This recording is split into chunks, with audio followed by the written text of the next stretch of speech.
2023년 4월 18일 오늘 화요일 아침인데 우리에게 주신 하나님 말씀은 민수기 15장 1절부터 21절까지의 말씀입니다. 우리 함께 읽도록 하겠습니다.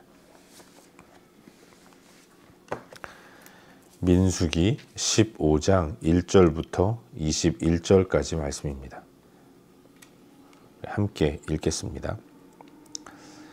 여호와께서 모세에게 말씀하여 이르시되 이스라엘 자손에게 말하여 그들에게 이르라. 너희는 내가 주어 살게 할 땅에 들어가서 여호와께 화제나 번제나 서원을 갚는 제사나 낙헌제나 정한 절기제에 소나 양을 여호와께 향기롭게 드릴 때에 그러한 헌물을 드리는 자는 고운 가루 10분의 1에 기름 4분의 1 흰을 섞어 여호와께 소제로 드릴 것이며 번제나 다른 제사로 드리는 제물이 어린 양이면 전제로 포도주 4분의 1 흰을 준비할 것이요 순양이면 소제로 고운 가루 10분의 2에 기름 3분의 1 흰을 섞어 준비하고 전제로 포도주 3분의 1 흰을 드려 여호와 앞에 향기롭게 할 것이요 번제로나 서원을 갚는 제사로나 화목제로 수송아지를 예비하여 여호와께 드릴 때에는 소제로 고운 가루 10분의 3 에바에 기름 반 흰을 섞어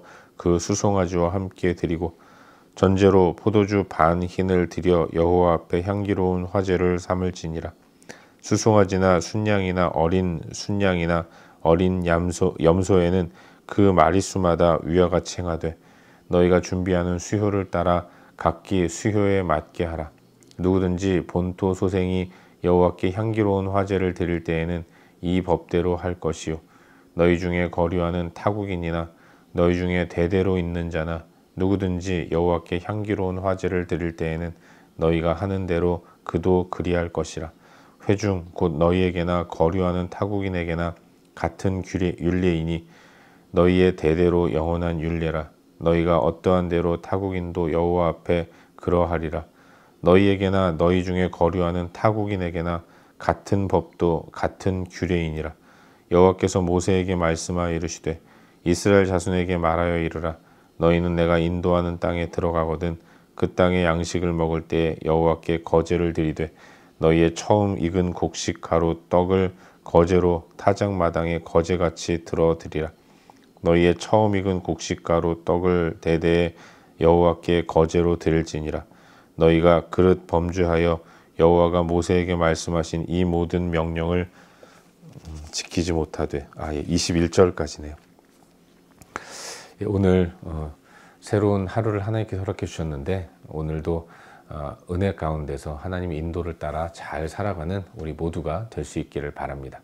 요즘 우리는 새벽 시간을 통해서 계속해서 민수기 말씀을 살펴보고 있는데 오늘은 어제 이어서 함께 읽은 말씀인 민수기 15장 1절부터 21절까지의 말씀을 살펴보는 가운데 우리에게 주시는 은혜와 도전들을 함께 나누기 원합니다.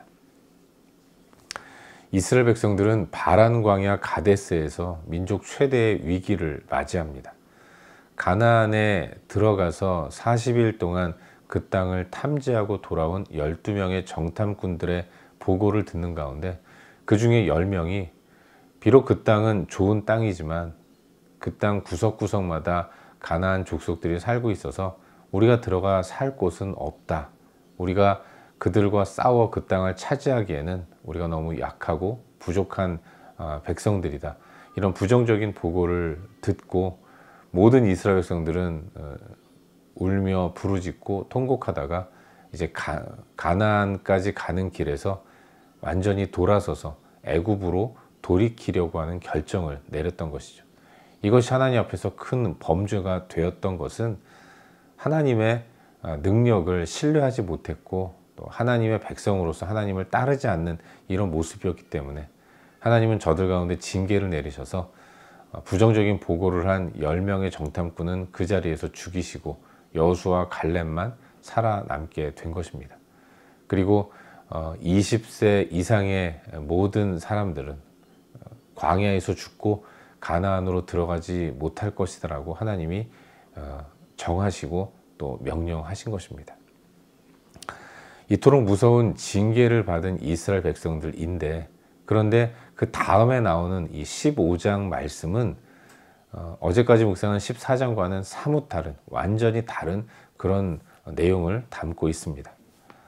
하나님은 저들을 향해서 너희 중에 20세 이상의 사람들은 가나안에 들어가지 못할 것이다. 40년 동안 광야에서 유리방황하면서 지낼 것이다 라고 말씀하셨는데, 마치 그 말씀을 들으면 가나안 땅은 이제는 이스라엘과는 상관없는 땅이 되는 것처럼 보였는데, 그런데 또 하나님은 그들 가운데 말씀하시기를 나는 너희에게 가나안 땅을 주었고 이제 너희들은 가나안으로 들어갈 텐데 그곳에서 하나님 여호와인 나를 어떻게 제사해야 하는가, 어떤 제물을 가지고 제사를 해야 하는가, 가나안에서 정착하고 영원히 살아가게 될 백성들로 인정하시고 그들에게 하나님 말씀을 허락해 주고 계신다는 것입니다. 비록 20세 이상의 남자들은 가나안으로 들어가지 못하지만 하나님이 이스라엘 백성들에게 유구한 세월 가운데 역사 가운데서 이스라엘 백성들은 하나님 백성으로 선택받았는데, 하나님은 당신의 백성된 이스라엘에게 가나안을 주시겠다는 이 약속은 결코 거두지 않으셨고, 그래서 저들에게 그 땅에서는 어떤 모습으로 하나님 당신과 관계를 맺으며 제사하고 어떤 예물로, 어떤 제물로 하나님 앞에 나와야 하는가를 다시 한번 말씀해 주고 계신 것입니다. 화제와 전제, 소제의 비율을 정하면서 하나님과 관계를 보존하는 방법을 그렇게 가나안에서 살아가게 될 이스라엘 백성들로 전제하고 그들에게 하나님 말씀을 전해주고 계신 거예요. 특별히 유념해야 할 것은 하나님 앞에서 제사를 드릴 때에 13절 본토소생이라는 표현이 나오는데, 본토소생은 이스라엘 백성들을 얘기하는 겁니다. 그리고 그들 가운데 속한 다른 족속들, 타국인과 대대로 그 땅에 머무는 사람들, 그들 또한 본토소생 이스라엘 백성들과 동일한 방법으로, 똑같은 규례로, 똑같은 법도로 하나님 앞에 제사하고 예배하는 삶을 살아야 한다는 것을 분명하게 말씀해 주고 계신 것입니다. 그리고 하나님은 그 땅에 들어가서 정착하며 살아갈 때 거두는 열매들 가운데 첫 열매를 제사할 때는 거제로 드리라고 말씀하고 있어요. 거제라는 것은 여호와 하나님 앞에서 제단 앞에서 그 제물을 흔들어서 이것은 하나님의 것입니다, 하나님이 베푸신 모든 것들 가운데 우리가 구별해서 드립니다, 모든 것들은 다 하나님의 것입니다 라고 인정하는 행위로 제물을 흔들어서 거제로 드려야 했던 것이죠. 가나안에 들어갈 때에 그곳에서 하나님께서 허락하시는 열매를 거두게 하실 텐데, 항상 첫 열매는 흔들어서 이 모든 것들이 하나님의 것임을 인정하고 하나님께 감사의 표시를 하고, 그리고 제물을 드리고, 드리지 않은 것들은 하나님의 뜻대로 선용하도록 하나님이 명령하고 계신 것이죠. 이것이 오늘 우리가 함께 살펴보고 있는 본문의 전반적인 내용입니다. 그리고 오늘 이 말씀 가운데서 오늘도 두 가지 정도를 함께 묵상하는 가운데 우리에게 주시는 기도 제목으로 삼고 또 함께 기도하기를 원합니다. 먼저 오늘 본문 가운데서 2절 말씀을 우리 한 목소리로 함께 읽겠습니다. 본문 2절입니다. 함께 읽겠습니다. 시작. 이스라엘 자손에게 말하여 그들에게 이르라. 너희는 내가 주어 살게 할 땅에 들어가서. 아멘. 여러분, 오늘 묵상하는 본문을 통해서 우리는 하나님의 놀라우신 사랑을 다시 한번 깨닫게 됩니다. 우리 하나님의 당신 백성을 향한 변함없는 사랑을 다시 한번 묵상하게 되는 것이죠. 앞서도 말씀드렸지만 14장의 말씀은 범죄하고 하나님을 원망하면서 지금껏 베풀어 주신 은혜를 다 내려놓고 다시금 옛날로 돌아가려고 하는 이스라엘 백성들을 향해서 하나님이 무섭도록 진노하시고 재앙을 내리시는 그런 말씀이 기록되어 있습니다. 2년 몇 개월 동안 하나님은 여기까지 이르게 하셨는데 그 가운데서 놀라운 능력으로 광야에서 먹을 것을 먹게 하시고 물을 마시게 하시고 그들 가운데 성막을 짓게 하셔서 하나님이 저들과 함께 하시겠다고 선언하셨는데 지금껏 베풀어 주신 은혜를 다 포기하고 옛날 노예로 돌아가겠다고 이야기하는 이스라엘 백성들을 향해서 하나님은 진노하시면서 재앙을 내리셨던 거예요. 하지만 우리 하나님의 재앙이 있다고 할지라도 하나님은 당신 백성을 결코 포기하지 않으신다는 것을 오늘 묵상하는 15장을 통해서 다시 한번 깨닫게 되는 거예요. 14장까지 하나님 모습을 보면 가나안이고 뭐고 이제는 이스라엘과는 상관없는 땅처럼 생각될 수 있는데, 그러나 그 가운데서 하나님은 이미 가나안은 하나님 백성, 자기 백성인 이스라엘에게 주신 땅이다라고 선언하시면서 이제 그 땅에 들어가서 살게 될 너희는 어떤 모습을 가지고 살아야 하는가, 이걸 하나하나 세심하게 말씀해 주고 계신 것을 알 수 있는 겁니다. 이스라엘은 하나님 앞에서 범죄함으로 끝났다라고 볼 수 있는데, 그들은 광야에서 이제 공중분해되게 생겼는데, 그런데 하나님은 그럼에도 불구하고 그들의 범죄에도 불구하고 저들을 가나안으로 들어가게 하시겠다는 이 프로젝트, 이 하나님의 계획과 뜻은 결코 중단되지 않고 계속되고 있다는 것, 이걸 통해서 우리는 하나님의 신실하심을 다시 한번 묵상하게 되는 것입니다. 사랑하는 여러분, 우리 하나님은 신실하신 분이십니다. 당신께서 정하신 뜻과 계획들을 단 한 번도 포기하지 않으시고 후회하지 않으시고 그 뜻과 계획을 이루어 가시기 위해서 지금도 일하고 계신다는 것을 우리는 잊지 말아야 하는 것입니다.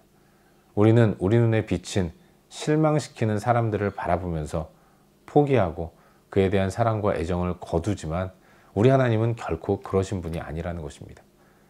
한번 택하신 우리를 끝까지 붙드시고 택한 자녀됨의 삶을 살아갈 수 있도록 도전하시면서 기어이 우리로 하여금 하나님 백성 되게 만드시는 분이십니다. 신분의 변화를 통해서 이제 삶의 변화까지 이끌어 가시는 분이 우리 하나님이라는 사실을 우리는 잊지 말아야 하는 것이고, 하나님이 결코 우리를 포기하지 않으셨기 때문에 우리가 하나님 앞에서 범죄하고 실수하고 실패하더라도 우리 또한 그 가운데서 돌이켜서 다시금 하나님 앞으로 나아가는 이런 삶의 모습과 태도를 가져야 한다는 사실을 잊지 마시기를 바랍니다. 우리의 모습을 바라볼 때는 신실하지 못하지만, 그러나 하나님은 신실하셔서 우리를 굳게 붙들고 이끌어 가신다는 사실, 이걸 확신하면서 오늘도 신실하신 하나님을 굳게 붙들고 믿음으로 나아가는 복된 하루를 사는 저와 여러분, 우리 모두가 될 수 있기를 주의 이름으로 축원합니다. 한 가지만 더 묵상하기를 바라는데, 오늘 본문 가운데서 16절 말씀을 우리 다 함께 읽도록 하겠습니다. 본문 16절입니다. 함께 읽겠습니다. 시작. 너희에게나 너희 중에 거류하는 타국인에게나 같은 법도 같은 규례이니라. 아멘. 여러분, 오늘 우리가 나누고 있는 본문은 이스라엘 백성들이 가나안으로 들어가 살 때에 어떻게 하나님께 제사해야 하는가, 이걸 설명해 주고 있는 말씀입니다. 그런데 여러분, 제사라는 것은 하나님께 하나님 백성이 나아가는 행위입니다. 제사는 하나님과 하나님 백성 사이에 이루어지는 일이라는 것을 우리는 기억해야 하는 거예요. 그런데 여러분, 이 제사를 하나님은 오늘 본문 본토 소생으로 표현된 이스라엘 백성들에게만 허락하시는 것이 아니라는 사실을 우리는 유념해서 살펴보아야 하는 것이죠. 하나님은 당신 백성과 제사를 통해서 교제하기를 원하십니다. 하나님 백성들은 제물을 가지고 하나님 앞에 제사해야 하는데, 그 제사를 받으시고 하나님은 또한 이스라엘 백성들에게 은혜와 사랑을 베풀어 주시는 거죠. 제사는 하나님과 하나님 백성이 나누는 교제입니다. 제사를 드린다는 것은 제사하는 사람이 하나님 백성이라는 것을 의미하는 것이죠. 하지만 하나님 백성의 범위는 이스라엘 백성들에게만 국한되는 것이 아니라는 사실을 오늘 본문은 우리에게 분명하게 말씀해 주고 계신 거예요. 그들 가운데 거주하는 타국인, 그리고 그들 진영 안에 머물고 있는 외국인들, 그들 또한 하나님 앞에 동일한 방법으로 같은 법도 같은 규례로 하나님 앞에 제사해야 한다는 것을 분명하게 말씀하고 계신 것입니다. 이걸 통해서 깨닫게 되는 것은 우리 하나님은 당신의 구원 계획이 소수의 사람들에게만 있는 것이 아니라 먼저 택함 받은 이스라엘을 통해서 하나님의 택하심 가운데 있지만 아직 깨닫지 못한 자들을 부르고 계신다는 것을 기억해야 하는 것입니다. 이스라엘은 먼저 부름받은 자들이고 부름받은 자들로서 제사하는 모습을 보여주면서 그 모습을 통해서 이제 제사해야 하는 하나님께서 택하신 자들이 이스라엘의 모습을 보고 하나님 앞으로 돌아오도록 그들은 그 사역을 감당해야 한다는 것을 우리는 깨닫게 되는 것입니다. 사랑하는 여러분, 하나님은 우리를 먼저 부르셨습니다. 우리는 먼저 부름받은 사람으로서 사명이 있는 거예요. 우리가 하나님 앞에 온전히 나아가 제사하는 이 모습을 보여줌으로 말미암아서, 그리고 제사하는 가운데 우리가 누리는 이 풍성함을 이제 하나님 앞에 제사해야 하지만 아직 내가 택함 받은지도 모르고 내가 부름받은 자라는 사실도 모르는 하나님 택한 자들이 우리가 하나님 앞에 제사하는 이 모습을 보고 저들 또한 하나님 앞으로 돌아오도록 만들어야 하는 것입니다. 우리에게는 복음에 빚진 마음이 있어야 하는 것이고, 이 빚진 마음으로 복음을 전하는, 하나님을 나타내고 증거하는 사명이 있다는 사실을 잊지 말아야 하는 것입니다. 그래서 사도 바울은 이야기하기를 때를 얻든지 못 얻든지 하나님 말씀을 증거하고 전해야 한다는 것을 강조하고 있는 것입니다. 사랑하는 여러분, 우리는 하나님 앞에서 제사하는 사람이고 또 제사하게 만들어야 하는 사람이라는 사실을 잊지 않는 가운데 오늘 이 땅을 살아가면서 만나는 사람들에게 우리 가운데 계신 그리스도 하나님을 온전히 증거하고 전하는 복된 삶을 살 수 있기를 바라고, 그걸 통해서 하나님께 영광 돌리는 복된 은혜의 삶을 사는 모두가 될 수 있기를 주의 이름으로 축원합니다. 기도하겠습니다. 함께 기도할 때 주신 말씀 붙들고 기도하기 원합니다. 하나님, 오늘도 내가 먼저 부름받은 자라는 사실을 기억하는 가운데 때를 얻든지 못 얻든지 나의 모든 것들을 통해서 복음을 증거할 수 있도록 은혜를 베풀어 주시옵소서. 또한 나를 불러 택하신 하나님의 뜻과 계획이 신실하심을 기억하는 가운데 하나님께 감사하는 삶을 살 수 있도록 은혜를 베풀어 주시옵소서. 이 시간 주신 말씀 붙들고 함께 기도하기로 합니다. 또한 오늘도 우리가 기도해야 할 많은 중보할 영역들을 위해서 기도하시고 또 각자 개인적인 기도 제목 가지고 기도하시다가 일상의 삶의 자리로 나아가도록 하겠습니다. 함께 기도하겠습니다.